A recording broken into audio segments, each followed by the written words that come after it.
Well, before the war, during the 30s, we joined the cadets. I was in the cadets all the time. You'd go down once a week, and then you'd go for a camp. Even though I was only 16, I got a card that proved that I was 18. So when I joined up, the sergeant was there. He knew me. He said, "Oh, he said that's okay. You had to be 18 to have that." And they passed me through. Well, I have a picture. When you look at it and you see the few of us, you say, "Who you're kidding?" You all look so young. You look like a juvenile hockey team, you know.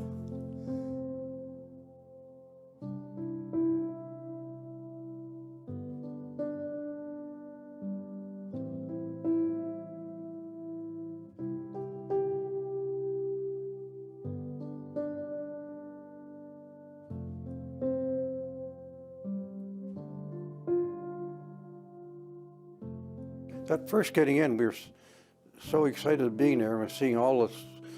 First thing I was looking for, seeing how they were dressed, because you heard they wore their hats and they had the umbrellas and so on.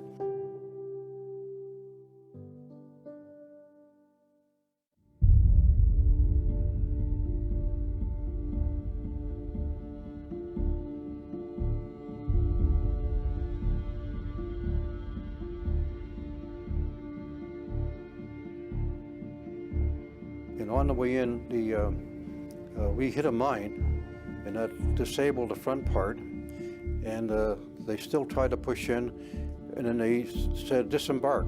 They loosened up my web equipment, and I didn't take my rifle because it was a matter of survival. So they dropped us in the water, and it was pretty rough, and I got sideswiped by another landing craft coming in. And I could see stars, because I swallowed a lot of water. You know, you sort of get panicky. And I swallowed a lot of water, and I ended up, I made my way to shore somehow. And I got onto the beach, and I scrambled, and your world is about 10 yards, eh? That's your world.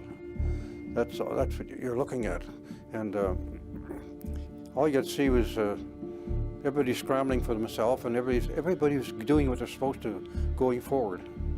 They were going forward, scrambling out of the water and going forward. One of the people ahead of me had been shot, so I popped in beside him. As Corporal Scaife, I remember his name. He's from Saskatchewan. And I started to talk to him, realized that he was either mortally wounded or he's already dead. We got by the pillbox. The engineer guy come along, he says, "What's in the pillbox?" I said, "We don't know." He went up in the pillbox. He come out with 5 German soldiers. They were in there frightened. They wouldn't fire. They were in there wondering what to do. He went there and he came out with 5 German soldiers. Well, we had the parapet, and we put a little board on top with a lot of earth. And the shells, they shelled quite a bit, and all I remember is a white flash. The next thing I remember is just tugging on my helmet. It landed close enough, all the earth that we had on the parapet, it landed within about a foot of the trench. And I was buried twice. Once I was knocked out, and my Bob Hussey, he's digging for me, and he saw my helmet, and he pulled my helmet like this. And I had the strap on, it woke me up. Jack made it through, and Godfrey made it through. So then and Albert made it through, so we did okay.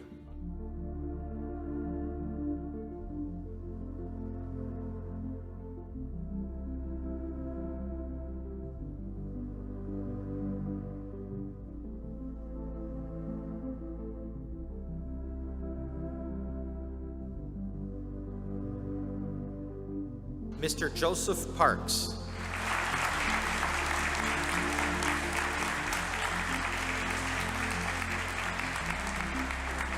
It's important to remember the names.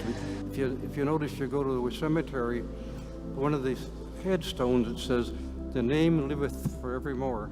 In other words, if you ever go to a military cemetery, what I advise you to do is go to the back row, because most people go to the front, but go to the back, because most of the boys back there, they would like you to come back and forth on those rows too.